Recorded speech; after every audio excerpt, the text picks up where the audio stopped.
Hey, bienvenue dans cette deuxième partie de vidéo où je parle de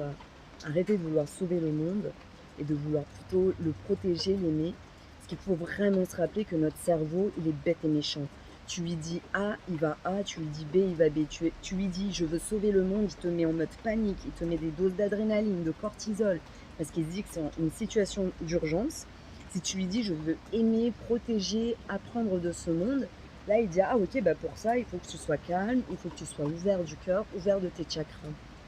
et je pense que c'est vraiment important parce qu'on est plein à être pacifiste. Enfin, moi, je rencontre plein de gens qui veulent que du bien aux autres, mais on ne sait pas trop comment faire et très vite, on se retrouve déçus et on se retrouve à vouloir, en fait, trouver, un coupable parce qu'on a été éduqué que comme ça et à punir ce coupable parce que gain dans notre éducation, il n'y a jamais eu que ça et punir, punir, punir, ça ne marche pas. Toujours conclure par, «Oh bah, de toute façon, c'est tous des cons et le gouvernement ne fait rien», bah, ça ne marche pas. Moi, personnellement, ce qui m'aide à garder la foi et je suis une meuf, si vous me connaissez, j'ai toujours le smile et j'ai beaucoup d'amour pour tout le monde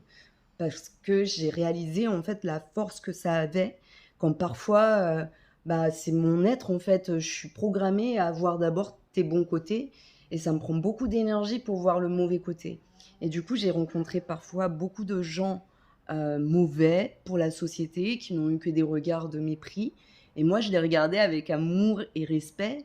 et ils m'ont dit: «Merci» et puis j'ai vu ça a déclenché, en fait, la guérison. Parce que quelqu'un ne peut devenir bien que s'il croit qu'il peut être bien. Et c'est vraiment tout le pouvoir de changer de mot, d'arrêter de vouloir sauver le monde de tous ces cons et de vouloir plutôt protéger, éduquer, rayonner d'un amour tellement pur que bah, ça va être naturellement guérissante pour les autres. Donc quand je dis ça, en général, ça parle bah, aux gens qui sont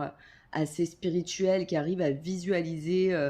bah, un peu mieux la puissance d'une croyance, la puissance des mots. C'est ça en fait dont je vous parle. C'est la puissance du mot entre vouloir donner un sens à sa vie, faire du bien aux autres, non pas parce qu'ils sont petits et en détresse et qu'ils ont besoin d'être sauvés. Hein, vous voyez, c'est un peu le cliché de l'humanitaire blanc qui va en Afrique alors qu'il pourrait très, très, très bien être occupé, dans les rues de Paris,